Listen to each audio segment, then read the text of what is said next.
Saudara tersangka sudah ditangkap, namun hingga kini motif ia tega membunuh anak politisi PKS masih menjadi teka-teki. Kita bahas bersama dengan psikolog forensik Mas Reza Indragiri. Selamat petang Mas Reza. Selamat petang, Assalamualaikum. Mas Reza, sebagai psikolog forensik, Anda membacanya seperti apa ketika ada dua kasus yang berbeda, kasus pencurian, kemudian dikaitkan dengan kasus pembunuhan yang sudah jalan 2 pekan ini, terus sudah menetapkan tersangka. Bagaimana pihak polisi akhirnya meyakinkan bahwa keterangan tersangka ketika mengaku menjadi pelaku pembunuhan ini bisa menjadi penyebab utama dalam kasus ini?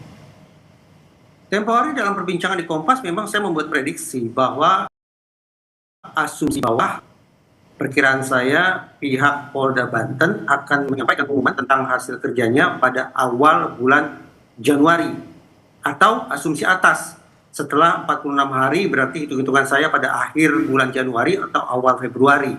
Itu perkiraan saya.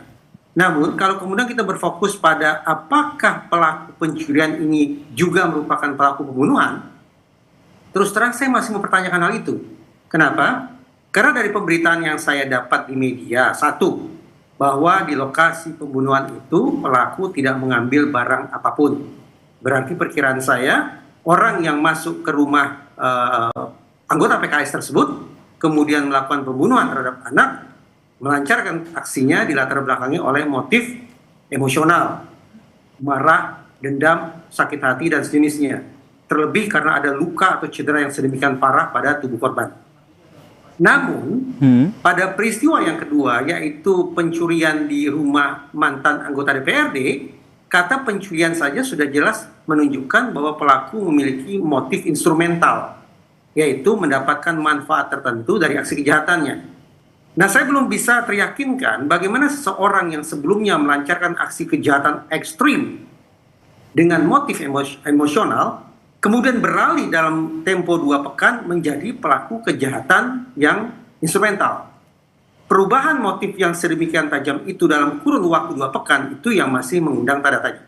Oke, jadi menurut Anda, Mas Reza, apa yang harus dilakukan oleh polisi sehingga tidak sekedar mengandalkan pengakuan dari tersangka yang sudah ditangkap ini? Saya harus tandaskan bahwa perkiraan saya, pernyataan bahwa pelaku pencurian itu juga merupakan pelaku pembunuhan tampaknya berasal dari keterangan yang disampaikan oleh si pelaku pencurian. Jadi bayangkan ada sebuah interogasi dalam waktu singkat dilakukan oleh sekian banyak personel polisi dan si pelaku dalam keadaan shock atau mungkin dalam keadaan terguncang. Nah, sorry Mas Reza, itu kemungkinan bisa terjadi dalam kasus ini? Oh jelas, pelaku kejahatan sesungguhnya juga bisa mengalami shock, baik akibat perbuatannya maupun akibat kerja kepolisian. Nah, dalam situasi sedemikian rupa, ketika seorang terperiksa terus-menerus diinterogasi, apalagi seandainya menggunakan cara-cara yang abusif atau cara-cara kekerasan atau penyiksaan, maka ada resikonya bahwa dari mulut pelaku akan keluar istilahnya adalah coerced false confession. Pengakuan yang sesungguhnya palsu, pengakuan yang sesungguhnya tidak sesuai dengan kenyataan, namun dia sampaikan karena berada di bawah tekanan atau di bawah paksaan. Itu yang saya khawatirkan. Karena itu, alih-alih berfokus semata-mata atau merasa terpuaskan karena seorang pelaku pencurian sudah tanda petik mengaku sebagai pelaku pembunuhan, teman-teman di kepolisian pasti paham bahwa proses penegakan hukum harus mengandalkan pada pembuktian. Pembuktian berarti dibutuhkan 2 alat bukti. Pada aspek itulah menurut saya belum terpenuhi. Jadi menurut Anda, dari analisa Anda ini seperti yang tadi Anda sampaikan, ada seperti shock begitu pada saat interogasi. Apakah dengan yang seperti Anda sampaikan ini, sehingga polisi harus betul-betul tidak hanya mengandalkan keterangan ataupun pengakuan dari tersangka, harus mencari bukti lain. Padahal kalau kita lihat CCTV rusak, jejak dari pelaku pun tidak ada di lokasi kejadian pembunuhan ini. Dari pemberitaan di media, saya menangkap kesan kuat bahwa teman-teman di kepolisian belum mendapatkan sesuatu yang sungguh-sungguh berharga untuk mengamankan siapa gerangan pelaku pembunuhan itu. Tadi sudah dikatakan, CCTV rusak. Jejak-jejak kejahatan di TKP tampaknya bersih. Saya maknai barangkali tidak tersedia sidik jari yang memadai. Tidak ada pula jejak DNA si pelaku di situ. Tambahan lagi, dari sekian banyak saksi yang sudah diperiksa, sampai hari ini kita belum mendengar kabar bahwa polisi berhasil menyusun atau membuat sketsa wajah si pelaku pembunuhan.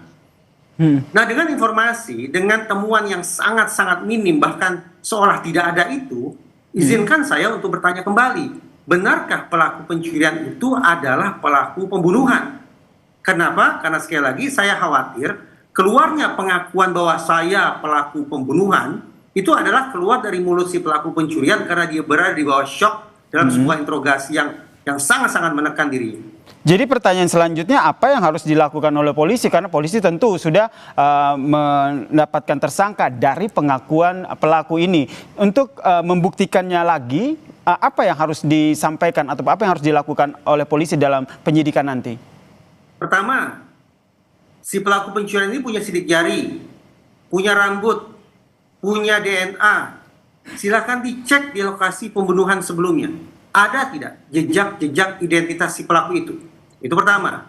Atau yang kedua, mari kita realistis bahwa betapapun unit reskrim adalah unit yang sering kali mendapat tekanan besar dari masyarakat untuk menyelesaikan kasus secepat-cepatnya, tapi angka global menunjukkan bahwa tingkat keterungkapan kasus pembunuhan ternyata turun drastis dibandingkan 10 tahun lalu.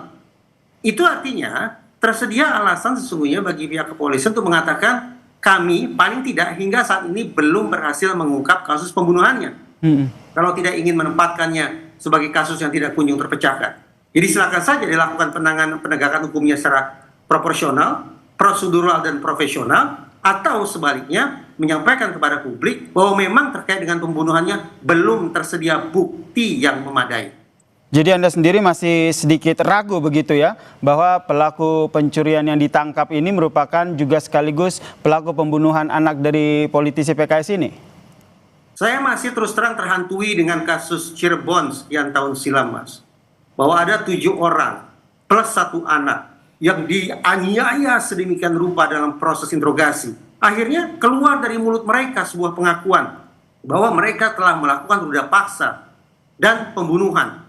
Tapi pengakuan itu ternyata sekali lagi merupakan bentuk coerced false confession. Pengakuan yang salah, pengakuan tidak sebagaimana kenyataannya, tetapi diberikan karena mereka berada di bawah tekanan yang sangat dahsyat dari interrogator. Saya berharap situasi semacam itu tidak terulang, sehingga lagi-lagi ada orang yang dipidana atas sesuatu yang sesungguhnya tidak pernah dia lakukan. Oke, sehingga mendorong bagaimana polisi akhirnya mengedepankan scientific investigation ya dalam pengusutan kasus pembunuhan anak politisi PKS yang tersangkanya ini sudah ditangkap oleh polisi. Terima kasih Mas Reza Indragiri, psikolog forensik, telah berbagi perspektif terkait dengan kasus ini di Kompas Petang. Salam sehat Mas Reza.